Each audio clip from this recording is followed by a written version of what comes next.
It is still Steam NextFest, February 2026. And for our next installment, we are playing the demo for I'm Making a Monster. It is... Oh, I'm supposed to have my fucking document up. I'm so sorry.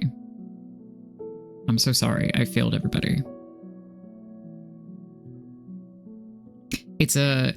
From what I gather, I think it is something along the lines of psychological horror, but the Steam page description is a little bit tongue-in-cheek about it. The title is kind of what it is. It is exactly what it says on the tin. You are making a monster. But it is a visual novel. The demo is, as it says, about 10 to 15 minutes long. And content warnings are body horror and mentions of death. We're not entirely certain. They are appropriately vague for something that is along these lines. But we know it's something kind of creepy and funky, so be aware. When you open the game, it pops up to, thank you for playing. Thank you for trying out this prologue. We're a 2-person team based in Canada, and we hope you enjoy our game. The prologue is 10 to 15 minutes long, and we encourage replaying it at least once to explore different options. So we got some time. We can definitely do that. Try to give it at least 2 goes, shall we? All right. All of the art is like this lovely watercolor style on kind of textured paper background. I think it's very pretty. Ooh, content warnings are up here. Okay, let's look at the settings first. Volume. Volume looks good on my end. Is everything good on y'all's end? Dealing poorly with loss, so I figured death maybe. Yeah, I'm thinking there's maybe some Frankenstein-y bits in here. It's fun. As long as volume's good to go, we're good to go. Touch quieter maybe? Okay, I can do that. How is this? The piano is quite distinct, so I can get that. Cool. All right. Content warnings. Off-screen death, mentioned self-neglect, and using distractions to run from issues. Some of our favorites around here. Wow. All right. Bug report and save your spot in the beta. We'll look at that later. Cool. Ultimately, this is a very pleasant UI so far. Let's get going. Oh yeah, you get to just kind of pick whatever.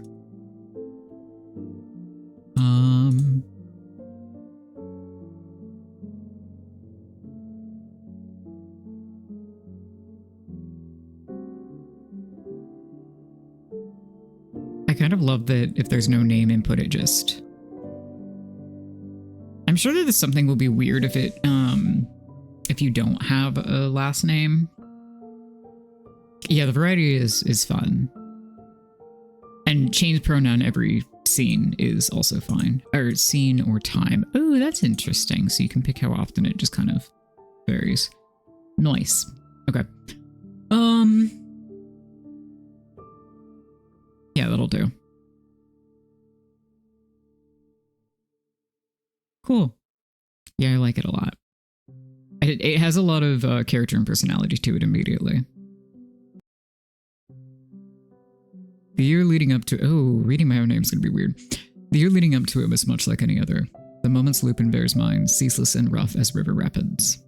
He had known. Oh, actually, let's check out the little bits in the corner. Okay, so we got the settings up there, and we got a dialogue history. Okay, both of those are up in the upper right-hand corner.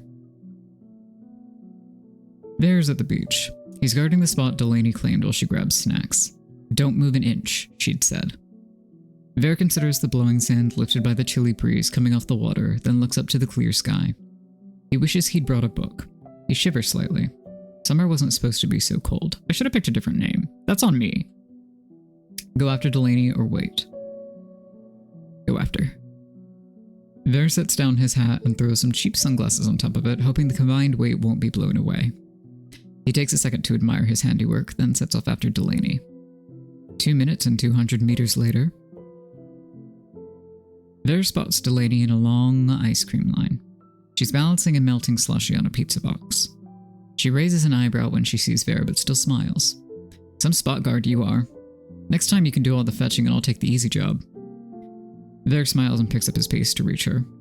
Snark back, but he'd been so lonely. We're gonna do a round as Angel. I've decided. Easy. I just barely made it out alive after fighting off 20 ravenous alligators from taking the spot. If you fought them off, then why are you here? She laughs. I was too worn out to fight the giant goose man who descended from the sky afterwards, so I ran here to hide. So what you're saying is that you led the goose man here? Yes, he'll be arriving any second. Delaney's faux panicked gaze holds Vere's deeply somber expression for a moment before they both collapse into giggles. Well, it'll be nice having you keep me company in line, she concedes. And you can help me hold the food. She hands off the food and Vere laughs. I suppose this is my deserved punishment. I said the Angel thing before I saw you say the second option is me. Could they have shared more time together? Vere reclines against the park bench. Delaney left to use the bathroom, and Vere's been conjuring small flames above his fingers to pass the time and keep the autumn chill at bay. The bench is hard and its seat awkwardly angled. Vere shifts uncomfortably. He notices some movement in the corner of his eye and turns to see a sausage vendor. A sign proclaims the sale of homemade apple cider. Keep waiting. Vere doesn't really like apple cider. That's not true. I'm just waiting for my friend. Doesn't really like apple cider and can't remember Delaney's opinion on it. Getting up for something no one wants is an unnecessary hassle. Okay, that much is true. I am autistic. After some time, Delaney returns. Shall we? She asks. Vere leans back on the terrible bench. I'm not sure. I was just figuring out the ideal position to not be incredibly uncomfortable on this demonic piece of wood. Delaney smiles. I'll leave you to it then. Or, she asks. Or you could help me exorcise the demon and we could trap and study them. You've got my attention. What do we need for an exorcism? Exorcism time! Sort of. The two begin an intense but leisurely walk and talk, speculating on demons, exorcisms, and summoning circles. I don't think we need to give up just because there aren't any recorded sightings of demons. Or any proof of their existence, Delaney laughs. All the more glory for us once we catch this one. This is very much an Angel situation, huh? Many plans are formed, but alas, nothing comes of them. The sun begins to set and goodbyes are made. We'll get them next time, Delaney promises. Could he have stopped it? It's New Year's Eve and Vere's at Abella's. He's chatting with Max about their new job. Corey comes by with champagne flutes. I don't know what Delaney's doing in the kitchen, but she said to disturb her at your peril. Max laughs and takes the proffered glass. We'll need to take a look then. Agree with Max and storm the kitchen or leave Delaney to her devices? I shall leave Delaney to her devices. I don't know. Last time I pushed her, she made good on the threat. What happened? Max asks, wide-eyed. Vere looks away sheepishly. I don't want to talk about it. Max turns to face the others. Abella? If Vere doesn't want to talk about it, then you won't hear it from me. Corey? I'm so glad you asked. You see, Corey, Abella groans. Come on, it wasn't that bad. You don't really mind, do you, Vere? You do mind, actually. Corey can tell the story. I do mind, actually. No, I do mind, Vere says. Oh, my bad then. Corey frowns. I didn't mean to make you uncomfortable. Vere smiles. No harm done. Anyone want to bet on what Delaney is up to in the kitchen? Max asks. The conversation flows to other places from there. Is everything inevitable? This person's rosy little fucking cheeks.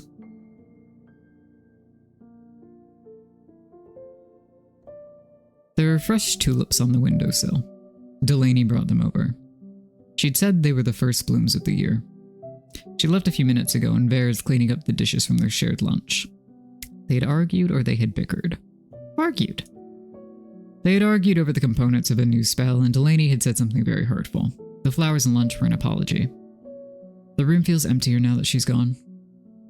Call her or finish your chores. Finish your chores. Vere focuses on the dishes. He can call Delaney later. But later never comes. Vere won't speak to Delaney again. A month passes.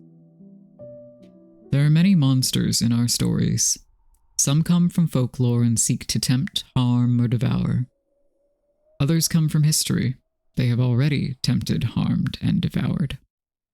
Monsters, stories, or harm? Harm!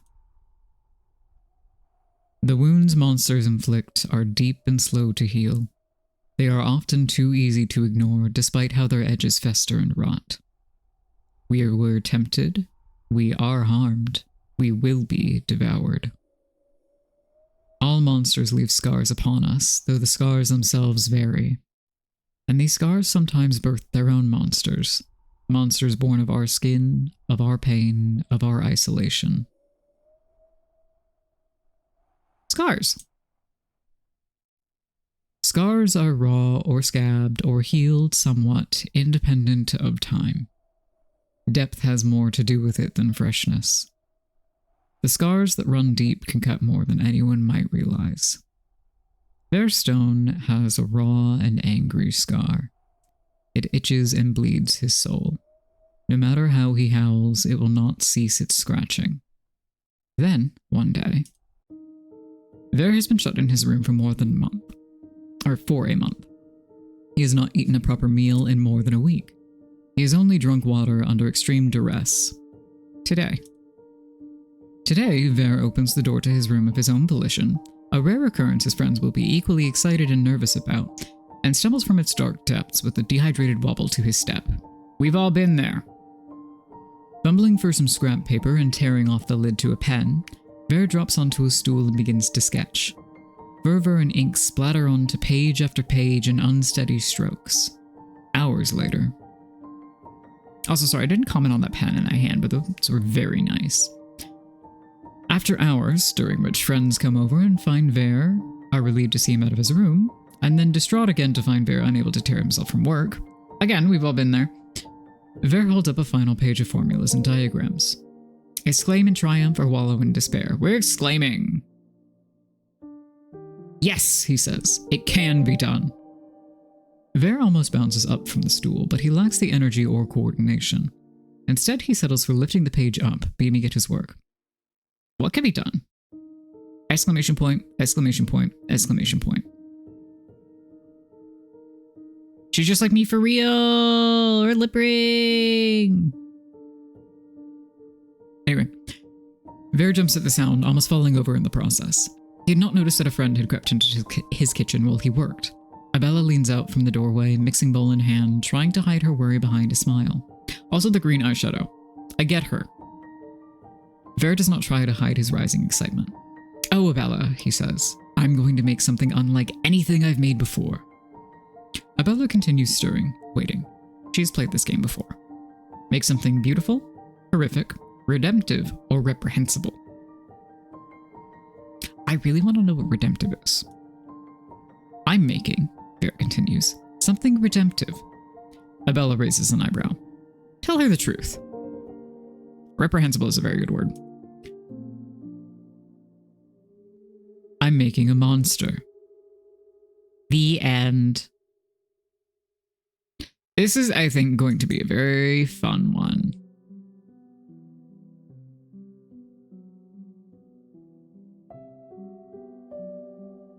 I'm just reading the credits here. Also, look at their dogs. Look at their dogs! Look at their dogs!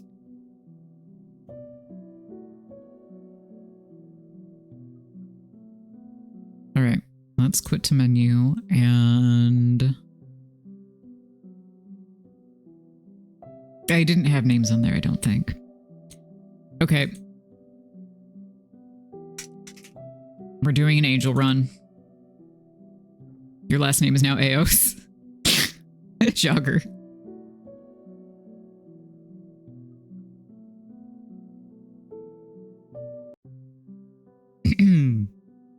Hold on, I need water. I'm a smart... I refilled my water! Oh my god, I'm so smart! Did you forget you did that? Yeah! Yeah, fully, I did. The year leading up to it was much like any other. The moments loop in Angel's mind, ceaseless and rough as river rapids. If he had known... Angel is at the beach. He's guarding the spot Delaney claimed while she grabs snacks. Don't move an inch, she'd said. Angel considers the blowing sands lifted by the chilly breeze coming off the water, then looks up to the clear sky. He wishes he'd brought a book. He shivers slightly. Summer wasn't supposed to be so cold. Wait. Angel lies back and closes his eyes. Why not let himself be pampered for once? Could they have shared more time together? For once, I know. Angel reclines against the park bench. Delaney left to use the bathroom, and Angel's been conjuring small flames above his fingers to pass the time and keep the autumn chill at bay. The bench is hard and its seats awkwardly angled. Angel shifts uncomfortably. He notices some movement in the corner of his eye and turns to see a sausage vendor.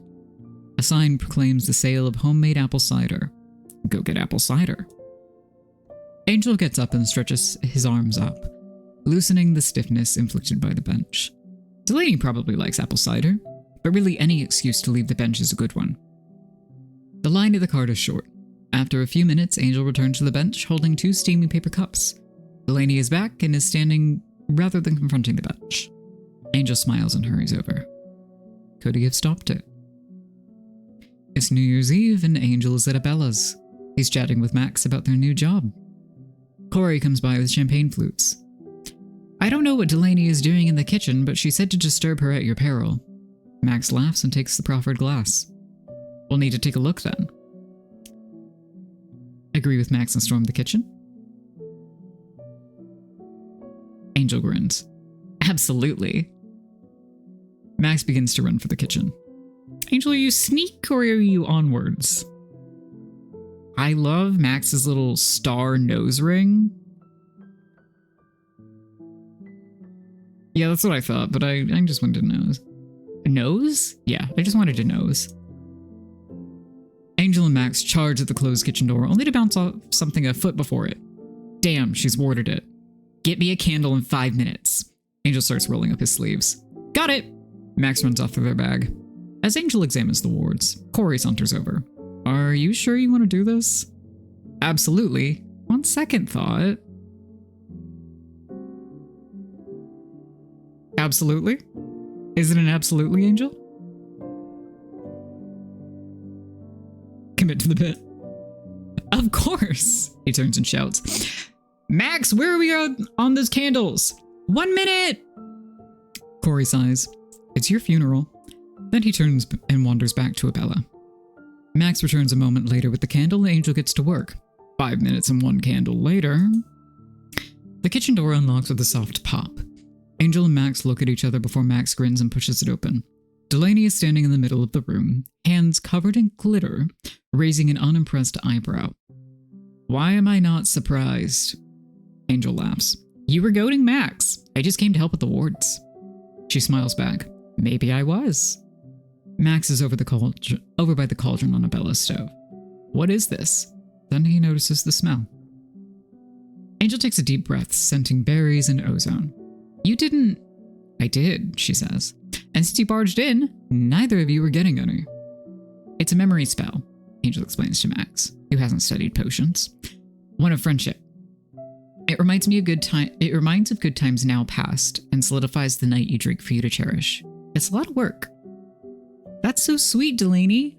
Too bad you both won't be partaking of it then, she sniffs. But Angel is still smiling. He knows at this time Delaney doesn't mean it. 1 candle wax cleanup later. Angel was right. Delaney begrudgingly shares her potion. What follows is a night of reminiscence and wonder. It's a night that will stay with all of them for a very long time. Is everything inevitable? There are fresh tulips on the windowsill. Delaney brought them over. She said they were the first blooms of the year.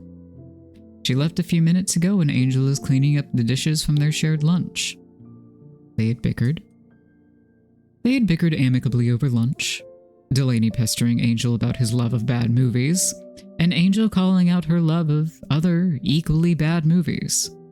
The room feels emptier now that she's gone. Call her. Angel picks up the phone and rings Delaney. She picks up after a few seconds longer than usual. Sorry, I couldn't find my headphones. What's up? I was just thinking of you and wanted to chat a bit longer. She laughs. You're seeing me on Thursday. The two chat for the rest of her trip home. They discuss an album release, a controversial new toy line, and the merits of different flowers and strength-increasing potions. But Thursday never comes. Angel won't see Delaney again. A month passes. There are many monsters in our stories. Some come from folklore and seek to tempt, harm, or devour. Others come from history.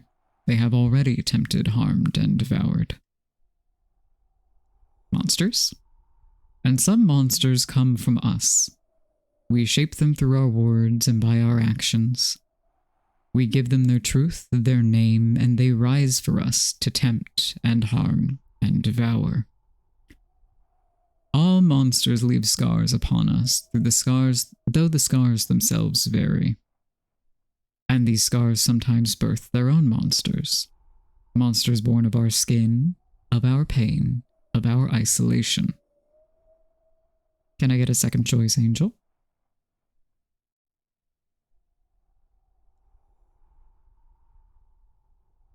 Monsters again. That tracks.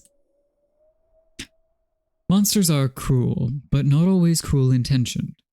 This does not lessen the shadow they cast over the world. They cut us and leave us to bleed. Angel Eos has a raw and angry scar. It itches and bleeds his soul. No matter how he howls, it will not cease its scratching. Then, one day, Angel has been shut in his room for a month. He has not eaten a proper meal in more than a week. He has only drunk water under extreme duress. Today, Angel opens the door to his room of his own volition, a rare occurrence his friends will be equally excited and nervous about, and stumbles from its dark depths with a dehydrated wobble to his step. Fumbling for some scrap paper and tearing off the lid to a pen, Angel drops onto a stool and begins to sketch. Fervor and ink splatter onto page after page in unsteady strokes. Hours later. After hours, during which friends come over and find Angel, are relieved to see him out of his room, and then distraught again to find Angel unable to tear himself from his work, Angel holds up a final page of formulas and diagrams. Are we exclaiming or wallowing?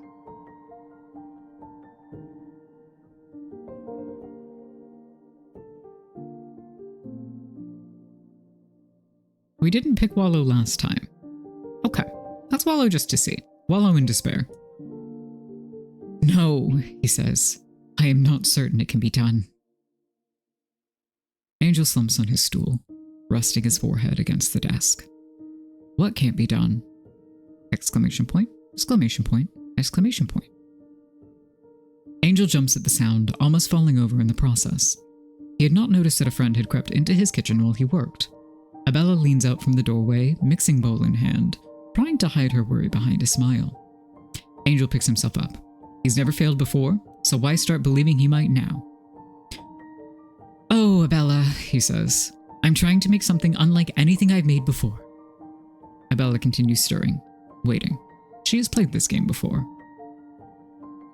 Make something beautiful, horrific, redemptive, or reprehensible. Angel quite liked reprehensible. Do you want to go with that one? Beautiful, reprehensible. Let's go reprehensible. Let's go. I think it just alters that one line of dialogue, and I think that's good. I'm so glad that it's exciting. I'm also sorry about your internet. I'm making, Angel continues, something reprehensible. Abella raises an eyebrow. Tell her the truth. I'm making a monster.